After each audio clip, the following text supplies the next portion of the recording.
Il y a un problème dans le choix du modèle. Je pense que ce modèle-là, il n'est pas bon du tout. C'est même là ce qu'on vit, hein, c'est pratique dramatique entre Sonko et Diomaye. C'est pas ça le pouvoir. C'est pas pour ça que les Sénégalais ont voté. Vraiment. Je crois que bon, il y a lieu vraiment de réfléchir sur notre société. Bon, moi, je pense que il faut retourner vers les populations. Je n'ose pas le dire, mais la solution viendrait des populations. Est-ce que du loolu le professeur Mbow defoon ak la commission nationale de réforme des institutions? Avec, tu sais, Amadou Mokhtar Mbow, pour paix à son âme, Mbow c'est un intellectuel, que, tu vois, les convictions, fortes convictions de Mbow, c'est il y a 30 ans, 40 ans, on les vit encore.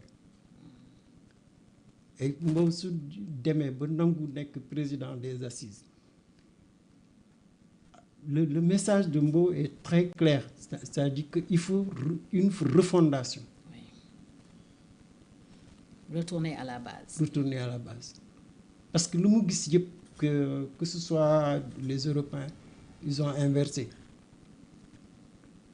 Nos élites ont inversé. Mais on nous a emprisonnés dans des logiques en rupture avec nos réalités. Et que lui, quand il disait aux gens il faut la refondation, bah, il s'est investi. Pour n'être que ça, président des assises, c'était un problème, mais il n'a pas. Et c'est extraordinaire. C'est-à-dire que nous sommes un petit Sénégal. Ça rassembler l'administration, les intellectuels, les sociétés civiles. Pendant 1 an, ngeen def évaluation de toute l'histoire du Sénégal, ngeen tirer des conclusions. Bah, ça, il l'a fait parce qu'il voulait laisser ce message-là. Et pour la CNRI, ils sont allés à la base. Ils ont échangé avec les populations. Pour l'élaboration. Oui. C'est la première fois qu'on va demander aux populations. C'est la première fois. Dans le passé, c'est le président, il a ses conseillers juridiques, il a son assemblée, les députés votent. Bah, on n'a jamais demandé aux Sénégalais de quelle constitution. Et c'est sur la base de ça, justement, que la société civile bi defoon benn pacte boo xam ne candidat yi nekkoon ci élection présidentielle bu 2024 bi yépp signé woon nañu ko. Pour le président Diomaye, c'est Amadou Ba, actuel ministre de la Culture, qui avait signé ce pacte-là avec sursaut citoyen, entre autres. Et ñoom boobu ba léegi sax ñi ngi topp ci ñi bokk wala ñi signé woon ci boobu les pactes pour ñu respecter ko. Samedi prochain, justement, dinañu def benn évaluation sur le thème les signataires du pacte face à leur engagement. Pacte de bonne gouvernance économique la woon. Doyen, kon est-ce que tey amuñu outil yëpp instrument yëpp pour mun a changer est-ce que jar nañuy wut leneen? Non, je pense que honnêtement on a en tout cas beaucoup d'études, am nañu ay des conclusions. Lu ñu manque, c'est la volonté politique. Moi dama yaakaaroon que ñëpp d'accord nañu que Macky def na ay erreurs, waroon na après Abdoulaye Wade, Macky waroon na bàyyi un pays plus stable. Malheureusement, bah, il a laissé un pays déchiré. Ñii Diomaye et Sonko sont au pouvoir depuis 2 ans. 2 ans, c'était la paix, il n'y a pas eu... Mais après 2 ans, c'est comme si on est en train de retourner à la case de départ. On retourne à la case de départ. C'est que le présidentialisme, il est au retour. Les conflits entre les dirigeants des partis reviennent. Tension, pouvoir, opposition, crise sociale. Mais on fait une marche en arrière. Bah, ce qui fait que, mais cette marche en arrière-là, mais tu as raison, ça dit, mais assises yu amoon sax ci Diomaye, mais où sont les conclusions? Les assises de la C'est dans les tiroirs. Alors que président Mbow a laissé quand même non seulement une réforme des institutions, mais il a laissé une charte démocratique. Mais loolu anam. Et pacte bii ma lay wax itam candidat yëpp y compris le président Diomaye dañu jëloon engagement wu doxal ko wala commencer ko doxal au bout d'un temps défini, bien défini de gouvernance. Donc président Diomaye itam loolu respecté wu ko moo tax justement ñu leen di mettre face à leur engagement ñoom ñi signé woon notamment moom mi nekk président tey.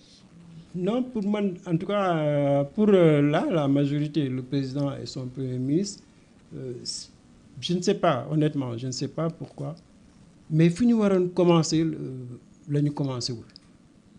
Ça, je ne sais pas. Parce que mën naa comprendre que nekk naa président am naa premier ministre ñu am suñu gouvernement ñu préparer benn stratégie de développement. Ça, je peux comprendre qu'un nouveau pouvoir toujours day am rechercher sa vision. C'est 1 an, 2 ans. Mais par contre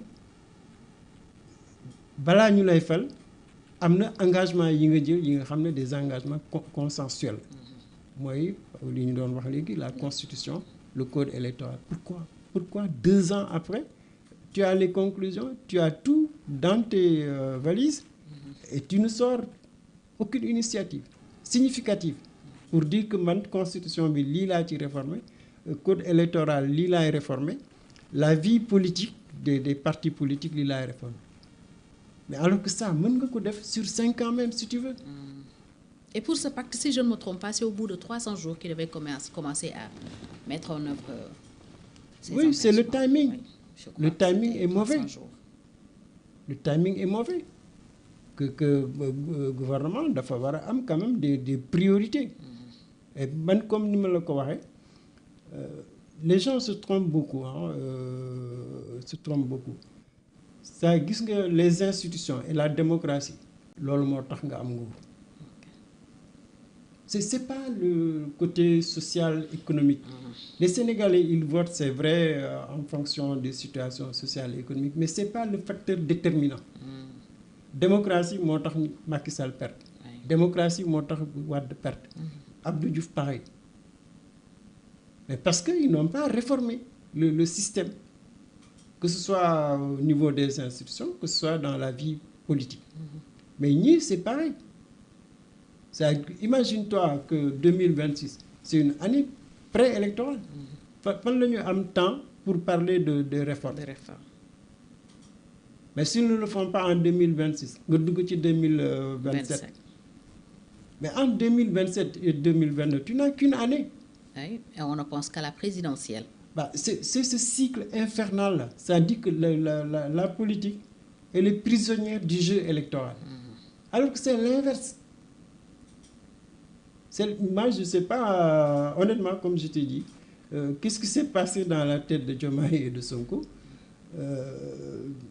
Ce pacte-là, ils auraient dû commencer par là. La situation dans la santé, dans l'éducation, dans les universités. Mais il y a Macky Sall def na ñaari assises éducation enseignement supérieur. Abdoulaye Wade ñaari assises éducation enseignement supérieur.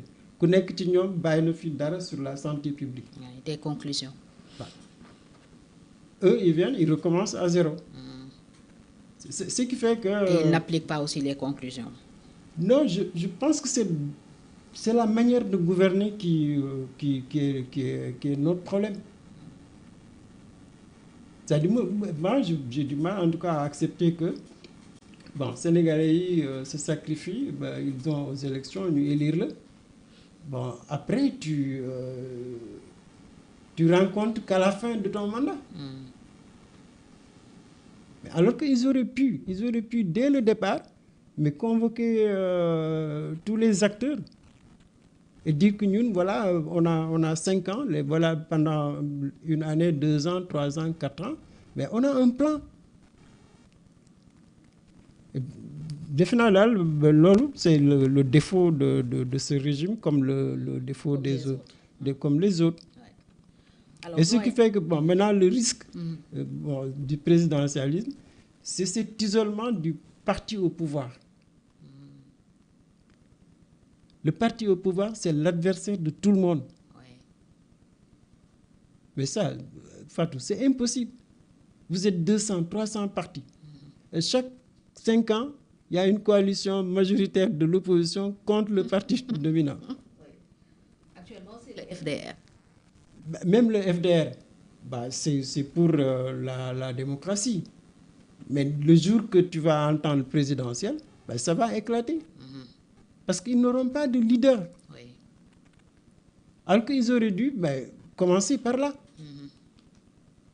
C'est quel est le type de leader? Moi, je me rappelle le Sow, Ibrahima Sow de l'IFAN, feu à son âme.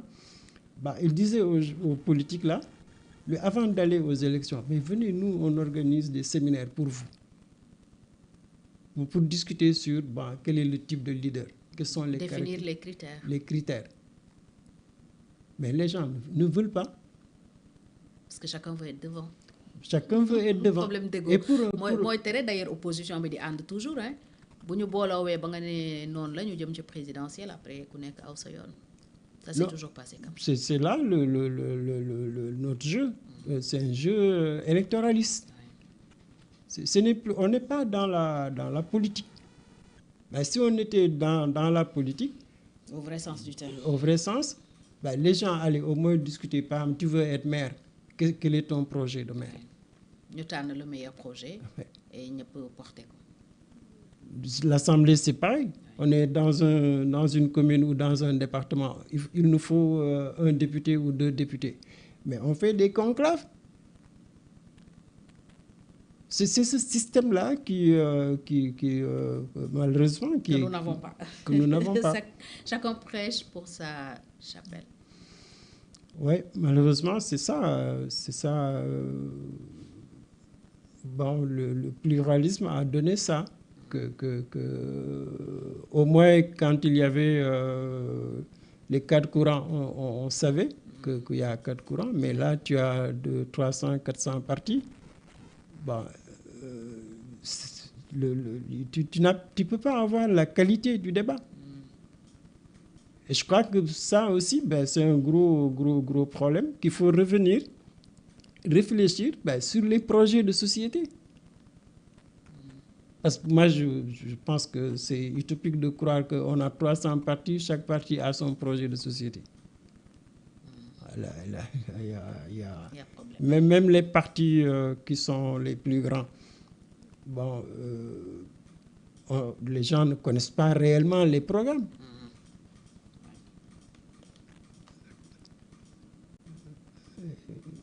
Doyen, fu ñuy jeexalee, ce sera la dernière question pour Ousmane Sonko. Wax nga sànq ne digganteem ak